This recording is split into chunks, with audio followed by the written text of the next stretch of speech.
Сайн байцгаана уу хүн үзэгчдээ. Өнөөдөр манай дефакто нэвтрүүлгийн зочноор Францын алдартай Шатөү де Ламарк гэж одоо дарсны эзэн нь одоо энэ цайзын эзэн Pierre-Gilles Gromand Эври оролцож байна. Францын Шатөү де Ламарк дарсны цайзын эзэн.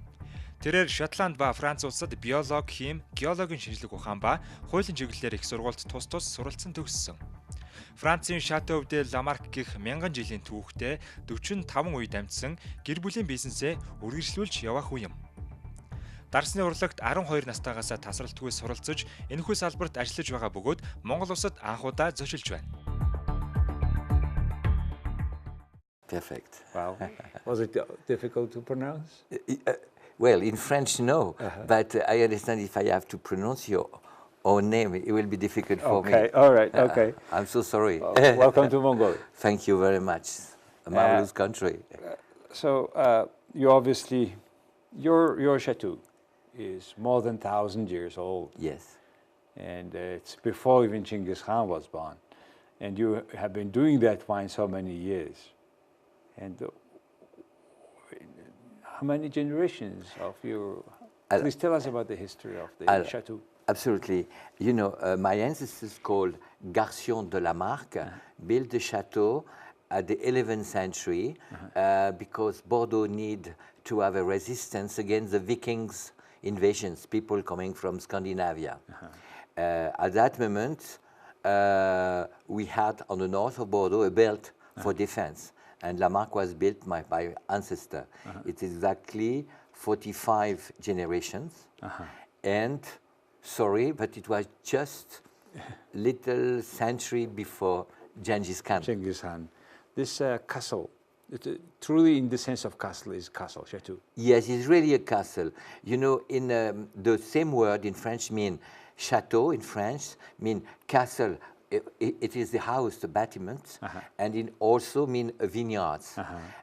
Usually in Bordeaux, chateau mean a vineyards because, okay, it was built at the 19th century, nothing exceptional. This chateau is really a castle because it's a medieval fortress, and we live inside always, and each generations make a lot of work to conserve this patrimonial house. Okay. How many families live in the chateau? Now my wife and myself. Well. But I have two daughters. One is living in China, in Shanghai, and the other one is living in Paris. But the both are working with us on the commercial market, and the other one is also helping us for the accounts, for the finance, etc. Well, how is it to employ your own daughters?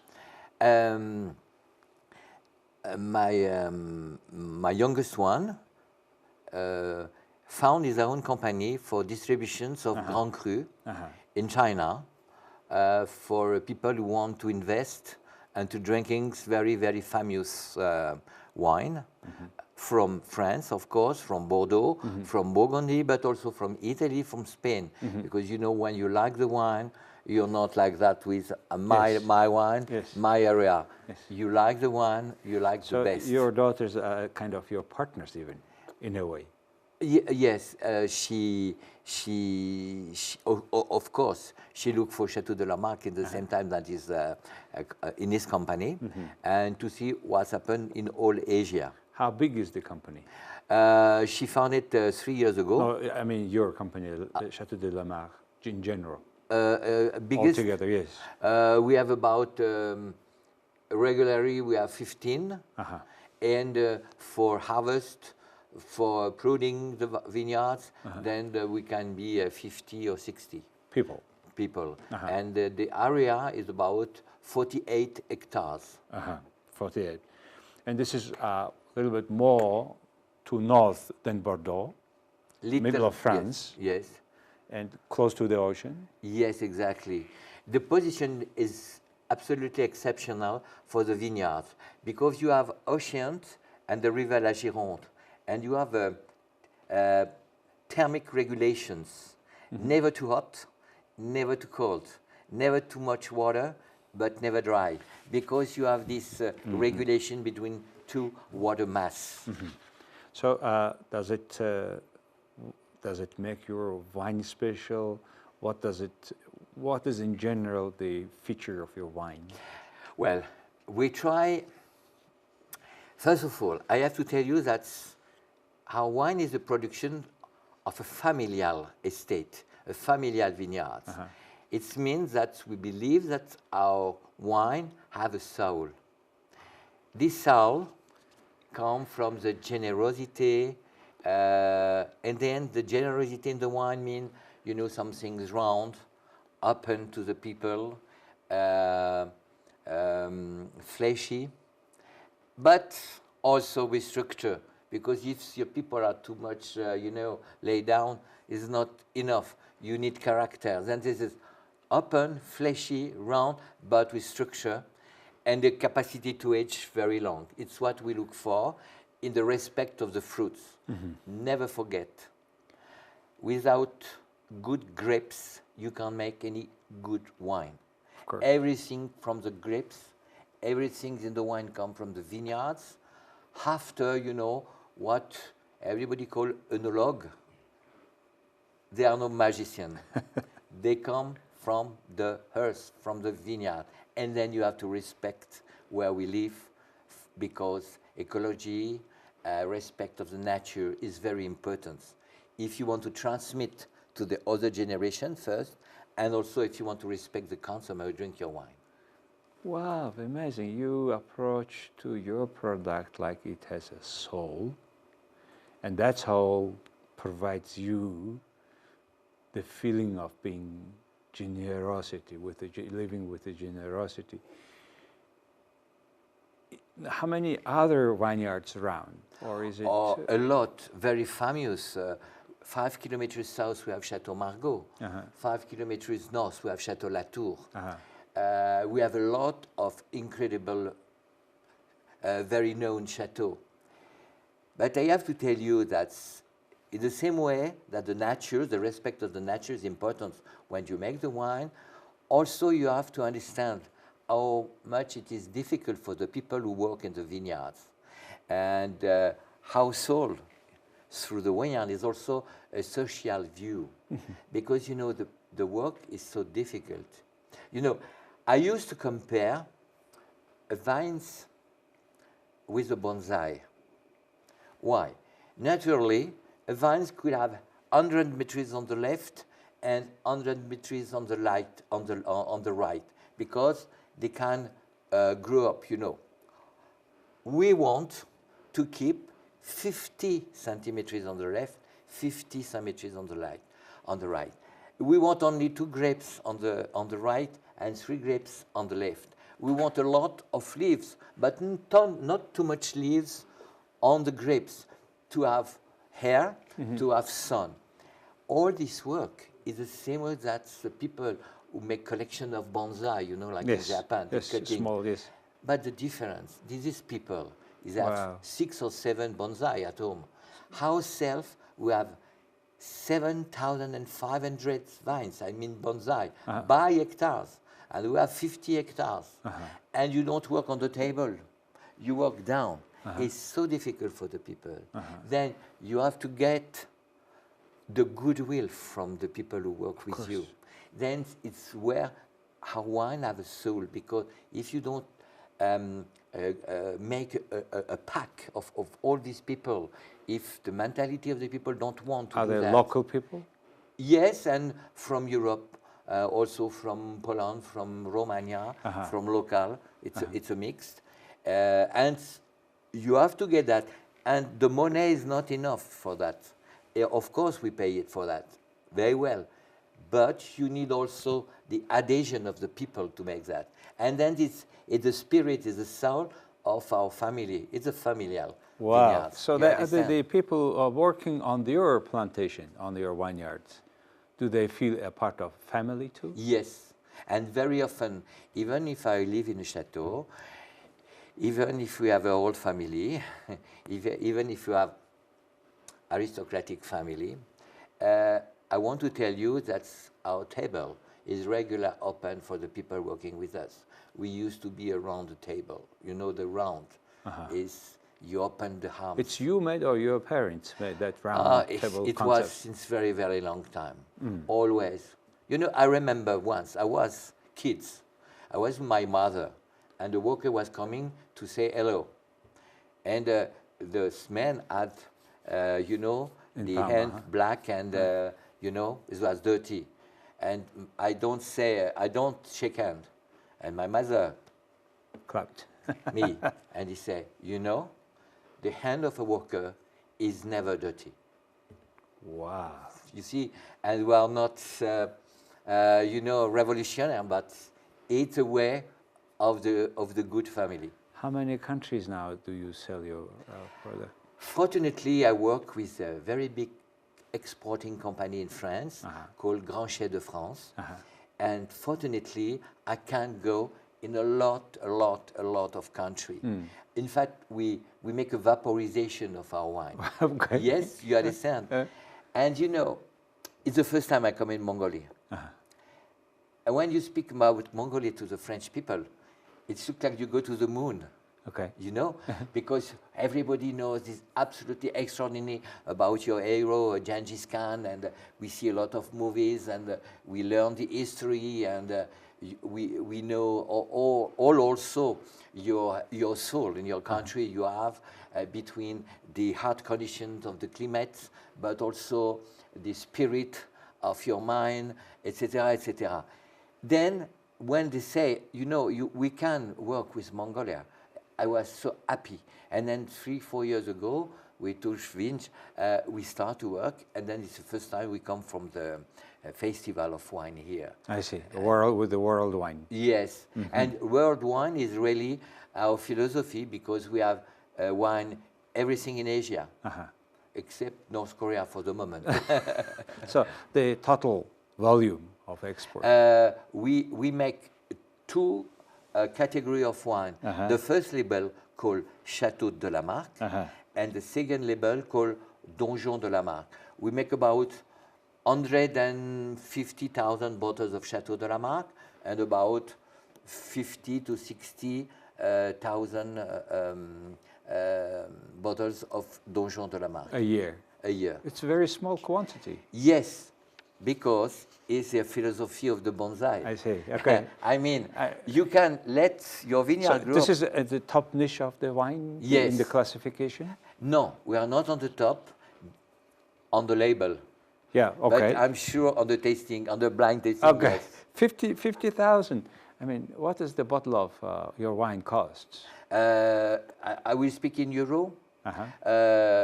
It's not expensive. It's about 20 euros, the bottles on the French market. But then 20 to 30. Overall, it is not that big market. The volume a year to sell. The volume of the bottles, I tell you, it was for 1 year, 150,000. Okay. 1 year, okay. Yes, for 1 year. And in fact, our wine is a Grand Cru class, but the price is very accessible, very accessible. You know, what we want is not to make a lot of money at home. We want to transmit from generation to generation.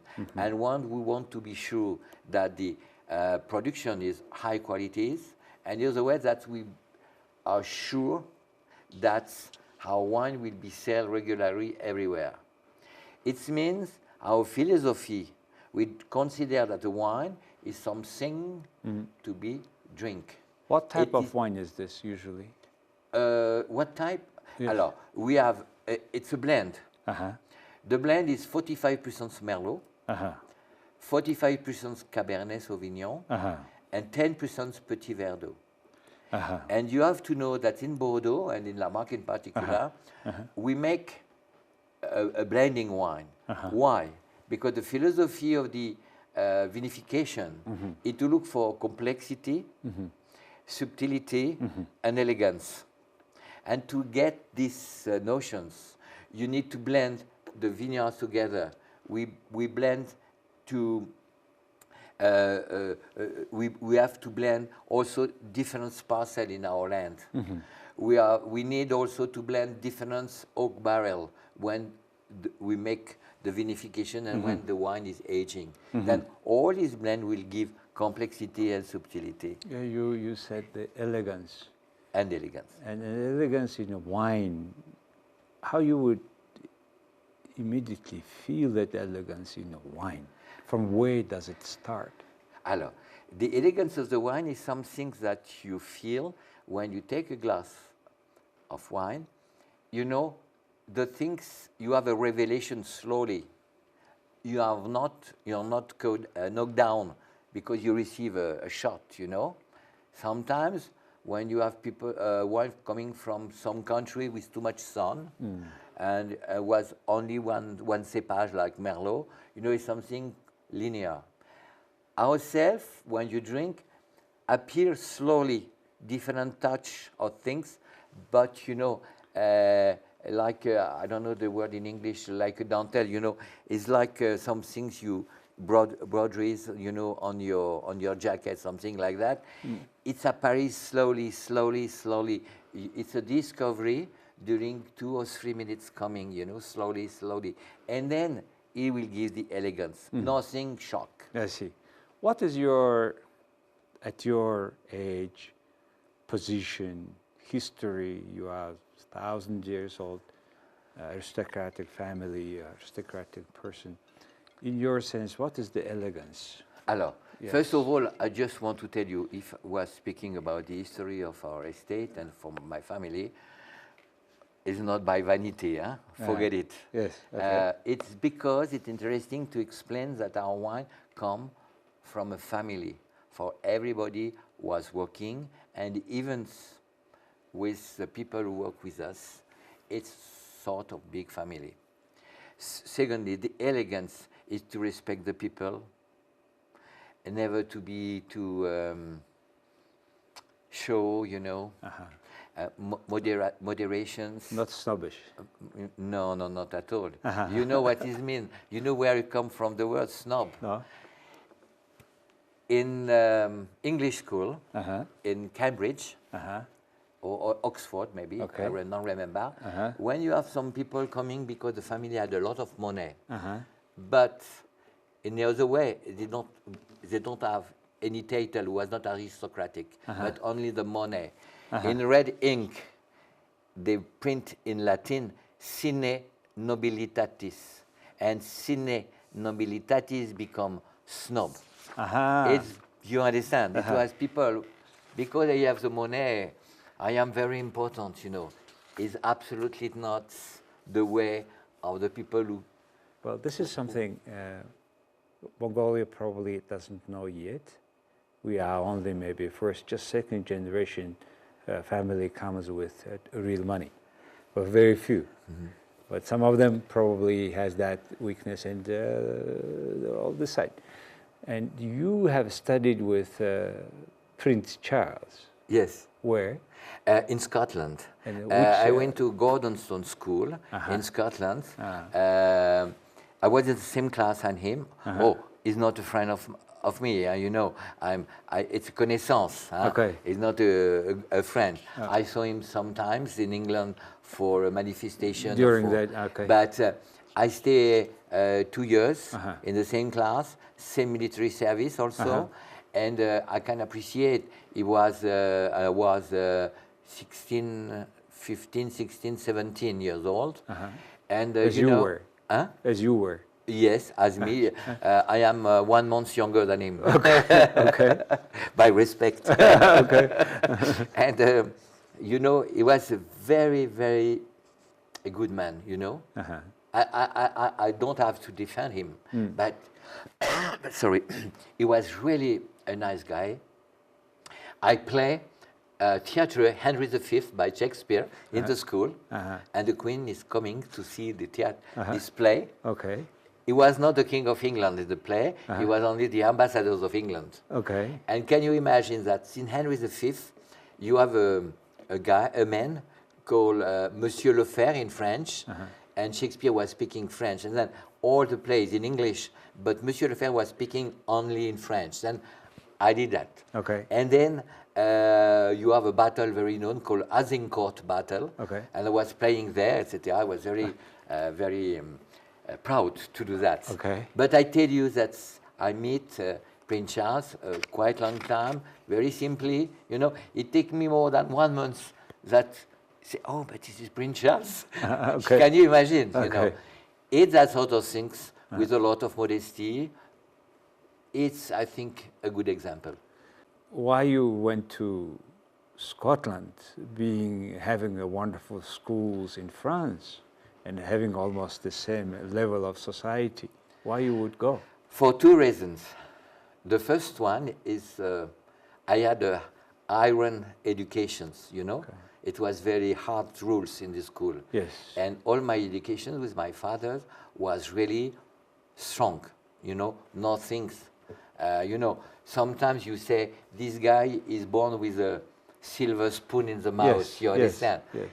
Something is maybe true. Yes. Because fortunately my family have Château de Lamark and so on. But in other way, you need to have a good education, very strict, like I did with my own daughters.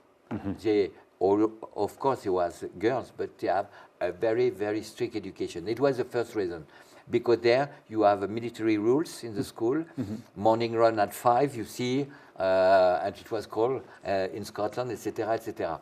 In another way, it's because in my origin family, I am a descendant of Mary Stuart, I see. of Queen of Scotland. Scotland, You remember, you know. Yes. And then this has a respect for the Scottish roots, even if I'm completely French. So you are glad that you made it? Yes, I was very glad after, you know, in France, I come from the generation where we have a military service, you know, and then when I've been to the army, you know, it was a vacations club for me. Oh, I see, after the school. You know, Okay, yes, I you see. can imagine. So feeling this sort of discipline, when you have still, I mean, in material terms, you have everything one can have, and yet that discipline, what was the sense in your life? Well, you know, I come from a family, and myself also, I believe also religiously, you see. Well, okay, I'm a Roman Catholic. I am the honor to be Knight of Malta. You know, Knight of Malta is a sovereign order that we give good things all around the world, you know, where you have a country have difficulties, order sovereign of Malta have action there. And then the sense of the life, of course, it's come from the sky. Come there, okay. It's some things, but I have also something like Buddhism in myself. By I try to be modest, to be respectful to the other, to respectful to the nature and all around us, and I think it's a good way. Some things, the wine could be an object of integration of the people, because if you drink the wine, it's not because you are alone, you know, but it's because you open with the other, a good moment, a good moment, but also with a happy moment, and then the people will appreciate it. I think. I hope. What is your hobby? My family, I think. Family. My wife. I'm married since 42 years old. Okay. And then my daughters, my grandchildren, and my son-in-laws, my 2 son-in-laws, was a marvelous guy. And I think my first hobby is. My second hobby is to walk, to see the nature, to travel, to discover the people. I'm absolutely incredibly astonished by your country. It's fantastic, you know. For me to discover, it's only 48 hours that I'm here, but I feel a lot of good feelings with the people I meet here. Wow. What is the most important character a man should have in life? They need to be. They have to fix a line, and and to follow this line, but with structure. But in the same way, you don't have to fight it. You have to convince. Yes. Sometimes, if I compare with my wife, my father create a motto, but only for the wine. He said, as the castle was military castle, he said, my swear wink, but my wine convince. Convince. Okay. And then I mean that if we want to follow a line, we have not to shock the people. You have to convince the people and to follow your line. Convince the people. Convince. So the line means you have the purpose.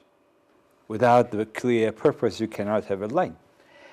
Yes, sometimes you need to be adapt, but for with the general line, the general target. And this general target is to try to be happy, your family happy, and the people around you happy, and the most of people are happy. And never forget that some people are not happy. They are not happy because they don't want. That is very difficult to convince. But sometimes you have people not happy because the difficulty of the life. They have no money, they feel bad, a lot of things awful. You have too much rain, you have too much ice, you have battles fighting around the world, everywhere, Don't lose our soul, respect the other. I think it's a good way to live, and also the engine of when we make the wine also. From our conversation, I mostly read that respect the others. Yes, I think this is so. the motto. Very well noted, and I think your brand name, yourself, and your wine will help people also to understand the true value of respecting the others, and definitely for my audience, for our audience tonight, this is the case. Thank you very much. Thank you very much, sir. Thank you very much. Thank you. Bye-bye. Thank you. За хүн үзэгчдээ өнөөдөр манай нэвтрүүлэгт Францын алдартай Шатөү де Ламарк цайзын эзэн Pierre-Gilles Gromand d'Évry. Thank you very much. I hope it is okay. It's okay. Оролцоо. Их баярлалаа. Thank you. Thank you. Thank you.